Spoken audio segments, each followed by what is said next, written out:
to you by Sensodent K. बस pack नहीं है। SLS पैराफिन और दूध का करंट भी कौन? तो लाइफ का करंट ऑन? कुछ भी। तो ट्राई करके देख ले। Sensodent K toothpaste for sensitive teeth. पहले राज्यसभा की बात, कल जब नेता प्रतिपक्ष मल्लिकार्जुन खड़गे बजट पर बात कर रहे थे तो उन्होंने वित्त मंत्री निर्मला सीतारमण के लिए माता जी की उपमा का इस्तेमाल किया। इस पर सभापति जगदीप धनखड़ ने कहा था कि निर्मला सीतारमण मल्लिकार्जुन खड़गे की बेटी की उम्र की हैं। इस तरह की उपमा का इस्तेमाल करने पर उन्होंने आपत्ति जताई थी। अब इस मुद्दे पर आज कांग्रेस सांसद प्रमोद तिवारी ने कहा कि चूंकि खड़गे के गृह राज्य कर्नाटक में महिलाओं को अम्मा कहकर के संबोधित किया जाता है, इसलिए निर्मला जी को सम्मानित महसूस करना चाहिए। खड़गे जी दक्षिण से आते हैं, कर्नाटक राज्य से आते हैं। अम्मा शब्द वहां पे तो हर भद्र महिला के लिए कहा जाता है जिसको आप सम्मान देते हैं, तो सम्मानित महसूस करना चाहिए निर्मला जी को। माता जी अम्मा का ट्रांसलेशन ही तो है। अब बात लोकसभा की संसदीय कार्य मंत्री किरेन रिजिजू सबसे पहले मीडिया के कैमरों पर नमूदार हुए। कहा कि विपक्ष बजट पर चर्चा न करके जनादेश का अपमान कर रहा है। विपक्ष के लोगों ने एक भी बजट में जो अच्छा प्रावधान है इसका बारे में जिक्र नहीं करते हुए सिर्फ गाली देने का काम किया है। लोकतंत्र में दुनिया का सबसे बड़ा लोकतंत्र भारत का पार्लियामेंट में बजट के समय में बजट पे चर्चा नहीं करके राजनीतिक बात करके प्रधानमंत्री जी को गाली देने का काम करना ये किसी को शोभा नहीं देते हैं। इसके बाद किरेन रिजिजू संसद के अंदर दिखे।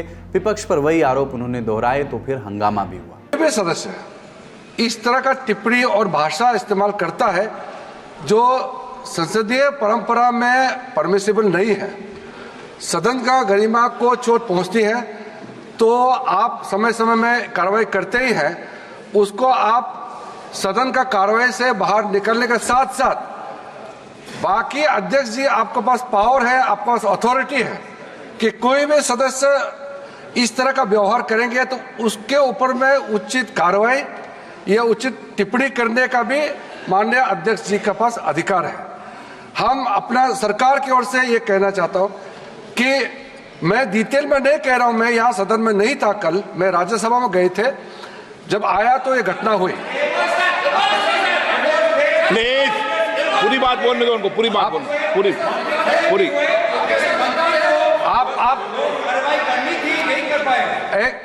क्योंकि मैं चाहता तो मैं डिफेंड कर सकता हूं या उसको मैं टिप्पणी नहीं कर रहा हूं। मैं टिप्पणी नहीं करना चाहता, मैं इसे इतना कह रहा हूं कि हमारा जो भी मेंबर को प्रोवोक कौन किया, किसने किया, बोला मैं इसमें नहीं जा रहा हूं। मैं इतना ही कह रहा हूं कि अगर सदन के अंदर में उचित वक्तव्य नहीं दिया गया है तो उसको उचित कार्रवाई माननीय स्पीकर महोदय के पास है और उचित कार्रवाई माननीय स्पीकर जरूर करें। किरेन रिजिजू के आरोपों पर सुनते हैं कि विपक्ष ने क्या कहा। कमाल के लोग हैं, मतलब नेहरू पे बोलिए तो ठीक है, नहीं इमरजेंसी अधिनायकवाद के खिलाफ थी। आपका अधिनायक भी बहुत भी कटघरे में अगर जेपी आज होते ना तो यही धरना पे बैठ जाते मकर द्वार के सामने। क्या बात कर रहे हैं रिजिजू जी, आईना रखा कीजिए, मतलब आप बोले तो सब सही, मैंने आप ही की खाता वही। अभी इंतजार कीजिए, बहुत झटके लगने वाले हैं, हम आपको सरोकार पे लेके आएंगे। ये ध्रुवीकरण की राजनीति हिंदू मुसलमान इंडिया पाकिस्तान ना चलेगा रे भैया। किसान मांग कर रहा है कि हमें दिल्ली आने दें। अब अगर किसान के लिए आपने कुछ ना कुछ दिया होगा तो फिर किसान प्रदर्शन क्यों कर रहा है? किसान का मन तो नहीं कर रहा कि 45 और 50 डिग्रीज में वो बॉर्डर पे बैठा रहे। बहुत से लोगों की मृत्यु हो गई है, बहुत से लोग जख्मी हो गए हैं। तो ये ऐसी बात कहनी रिजिजू जी की तरफ से, मैं कह रहा हूं कि यही दर्द है हमारा, यही देश के किसानों का दर्द है। उनको सुना नहीं जा रहा, केवल उनको ऑफिस में बैठ के ये कहा जा रहा है कि हमने आपके लिए बहुत अच्छा किया। लोकसभा में रक्षा मंत्री राजनाथ सिंह के बयान ने भी सुर्खी बनाई। वो असंसदीय भाषा इस्तेमाल करने वालों को कार्यवाही से बाहर निकाल फेंकने की बात कह रहे थे। महोदय, मैं सभी सम्मानित सदस्यों से यही अनुरोध करना चाहूंगा कि आप दोनों तरफ की स्पीशीज को उठाकर देख लें, किसने क्या बोला है। यदि किसी ने असंसदीय भाषा का प्रयोग किया है अथवा संसद की मर्यादाओं को तोड़ने की कोशिश की है, उसे कार्रवाई से बाहर कर दिया जाए और पूरे सदन में शांति हम सब बनाए रखें और उसके बाद सदन की कार्रवाई। नहीं, दूसरा विषय एक और होना चाहिए, आज भविष्य में तय होना चाहिए। चाहे सत्ता हो चाहे प्रतिपक्ष हो, कोई भी सदस्य हो, हम इस लाइन से बाहर ना आए। ओके, एक मिनट प्लीज। लोकसभा में ही झारखंड से आने वाले भाजपा सांसद निशिकांत दुबे ने इल्जाम लगाया कि झारखंड और बिहार के कई हिस्सों में स्थानीय लोगों की संख्या घट रही है और बांग्लादेश से आए मुस्लिमों की संख्या बढ़ रही है। जब संथाल परगना बिहार से अलग हुआ झारखंड, तो 2000 में आदिवासियों का पॉपुलेशन हमारे यहाँ संथाल परगना में 36% था और आज आदिवासियों का पॉपुलेशन 26%। 10% आदिवासी कहां गायब हो गए, कहां खो गए? आज क्या हो रहा है? बांग्लादेश का घुसपैठ हमारे यहां लगातार बढ़ रहा है। जो आदिवासी महिलाएं हैं उनके साथ बांग्लादेशी घुसपैठिए शादी कर रही है। हिंदू और मुसलमान का सवाल नहीं है।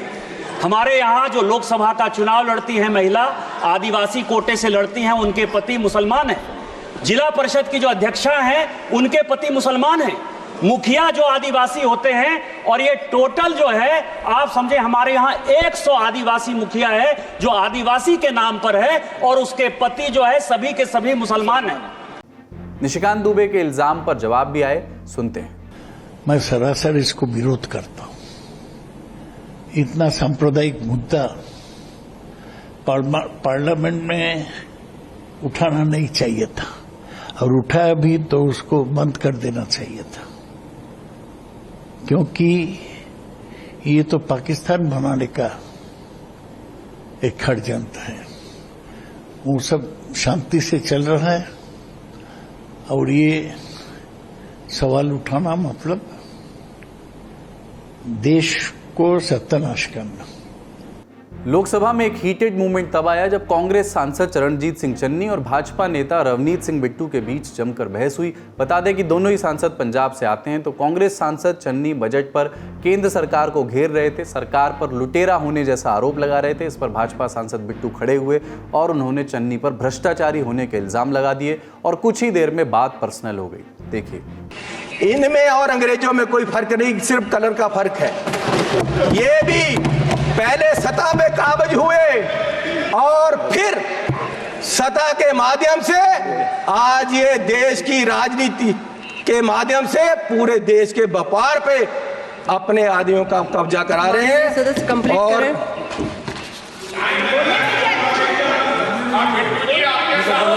मैं बस एक बात करके बोलिए माननीय चेयरमैन जी, कोई बात नहीं, बैठ जाओ। मेरे दादाजी सरदार बेअंत सिंह जी, उन्होंने कुर्बानी देश के लिए दी, कांग्रेस के लिए नहीं दी, देश के लिए दी। और ये इस चन्नी की बैठो। ये अपनी जायदाद पूछे इनको, ये आप गरीबी की बात कर रहे हैं। अगर सारे पंजाब से सबसे अमीर आदमी ये ना हो और सबसे करप्ट ना हो, मैं अपना नाम बदल दूंगा। हजारों करोड़ का मालिक ये चरणजीत चन्नी है। और ये गोरा किसको कह रहे हैं? माननीय सदस्य सोनिया गांधी जी, वो कहाँ के हैं ये पहले बताएं भाई। सोनिया गांधी जी कहाँ के हैं? ये सबसे मीटू में, ये सारे केसों में ये सबसे करप्ट है। इस बहस के बाद लोकसभा को कुछ देर के लिए स्थगित कर दिया गया और इधर राज्यसभा में आम आदमी पार्टी के सांसद राघव चड्ढा बजट पर बोल रहे थे कि देश के नागरिकों से टैक्स यूनाइटेड किंगडम जैसा लिया जाता है और सुविधाएं दी जाती हैं सोमालिया जैसी। संसद में इसके अलावा भी बहुत कुछ हुआ, उसकी सुध हमने अपने संसद से जुड़े शो संसद में आज में ली है। आप देखना चाहें तो शो का लिंक जो है वो डिस्क्रिप्शन बॉक्स में मिल जाएगा। बड़ी खबर यहीं तक, अब दिन की सुर्खियों की ओर बढ़ते हैं। पहली सुर्खी है महाराष्ट्र से जुड़ी हुई। महाराष्ट्र के कई इलाकों में 24 जुलाई की रात से ही भारी बारिश जारी है। मुंबई में तो जल जमाव है ही, पुणे और पिंपरी चिंचवाड़ के भी कुछ हिस्सों में बाढ़ आने की खबर है। भारतीय मौसम विभाग ने 25 जुलाई को महाराष्ट्र के लिए रेड अलर्ट जारी किया है और बहुत ज़्यादा बारिश होने की भविष्यवाणी की है। बारिश से जुड़ी घटनाओं के चलते अब तक 5 लोगों की मौत हो चुकी है। इनमें से 3 की मौत भारी बारिश के दौरान पानी में करंट लगने से हुई है।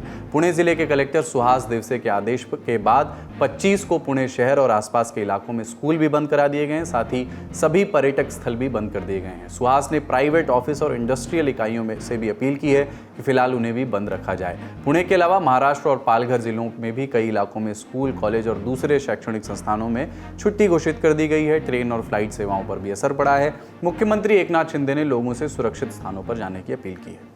अगली सुर्खी दिल्ली से। दिल्ली एक्साइज पॉलिसी केस से जुड़े मनी लॉन्ड्रिंग मामले में दिल्ली के मुख्यमंत्री अरविंद केजरीवाल फिलहाल जेल में ही रहेंगे। दिल्ली की राउज एवेन्यू कोर्ट ने सीबीआई वाले मामले में केजरीवाल की न्यायिक हिरासत को 8 अगस्त तक के लिए बढ़ा दिया है। इसके अलावा ईडी वाले मामले में आप नेता मनीष सिसोदिया और बीआरएस के नेता के कविता की न्यायिक हिरासत 31 जुलाई तक बढ़ा दी गई है। अगली सुर्खी राष्ट्रपति भवन से। राष्ट्रपति द्रौपदी मुर्मू ने गुरुवार को राष्ट्रपति भवन के 2 हॉल का नाम बदलने का ऐलान किया। अब से दरबार हॉल को गणतंत्र मंडप और अशोक हॉल को अशोक मंडप नाम से जाना जाएगा। इसे लेकर के राष्ट्रपति सचिवालय की तरफ से प्रेस रिलीज जारी की गई है। रिलीज के मुताबिक राष्ट्रपति भवन, जो कि भारतीय राष्ट्रपति का कार्यालय और आवास है, वो देश का प्रतीक है और लोगों की अमूल्य धरोहर है। राष्ट्रपति भवन के परिवेश में भारतीय सांस्कृतिक मूल्यों और प्रकृति की झलक दिखाई दे, इसलिए दोनों हॉल के नाम बदले गए हैं। अगली सुर्खी पेरिस से। ओलंपिक शुरू हो चुका है। 25 जुलाई को महिला तीरंदाजी के रैंकिंग राउंड की शुरुआत हो चुकी है और इस राउंड में भारत की महिला तीरंदाजी टीम ने 1983 पॉइंट्स हासिल करके सीधे क्वार्टर फाइनल में जगह अपनी पक्की कर ली है। भारतीय तीरंदाज अंकिता भगत ने सीजन का बेस्ट परफॉर्मेंस दिया और वो 666 पॉइंट्स के साथ 11वें नंबर पर रहीं। भजन कौर 659 पॉइंट्स के साथ 22वें और दीपिका कुमारी 658 पॉइंट्स के साथ 23वीं पोजीशन पर रहीं।